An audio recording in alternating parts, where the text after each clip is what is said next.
What if I told you that paradise could be the ultimate weapon of destruction? In 1968, a scientist built a world of infinite resources. No hunger, no fear, no predators, a utopia for living beings. But within this perfect world, something went horribly wrong. It wasn't a lack of food that killed them.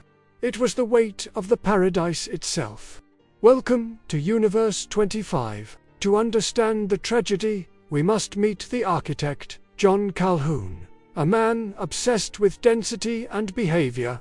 He didn't want to study death by deprivation.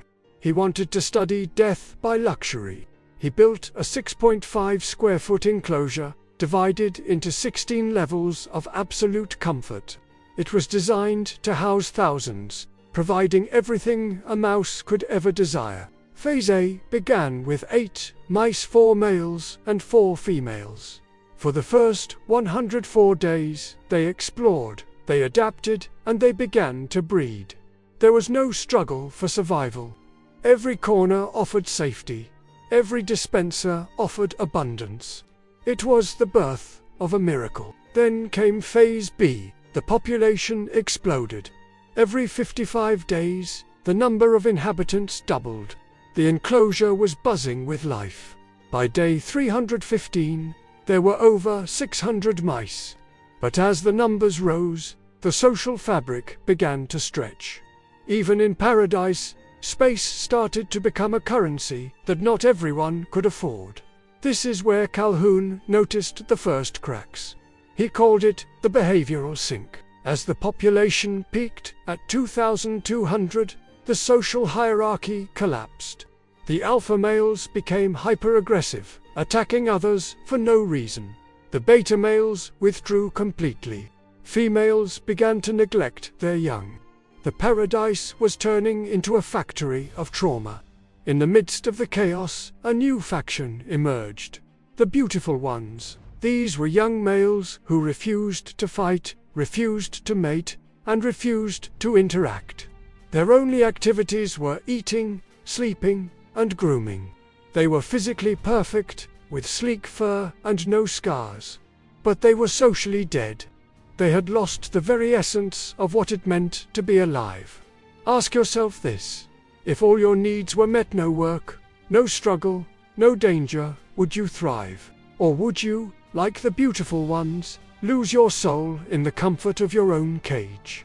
Is struggle the only thing that keeps us human? The females, stressed by the constant intrusion of other mice, lost their maternal instincts. They began to attack their own pups or abandon them.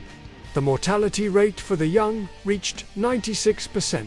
The future of Universe 25 was dying in its cradle. Not from disease or hunger, but from a total breakdown of the family unit. Calhoun observed what he termed the first death. This was the social death.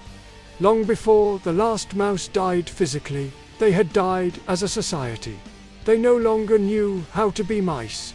No courtship, no defense, no community. The biological machinery was still running, but the spirit was gone. They were ghosts in a machine of their own making. Phase D was the end. By day 600, the population growth stopped. By day 920, the last conception occurred. The inhabitants were simply waiting to die. Even as the population dwindled back to numbers that could easily be supported, they never learned how to mate again. Paradise had become a tomb. On day 1780, the last inhabitant of Universe 25 breathed its last. Calhoun's experiment sent shockwaves through the world. Was this a prophecy for our cities?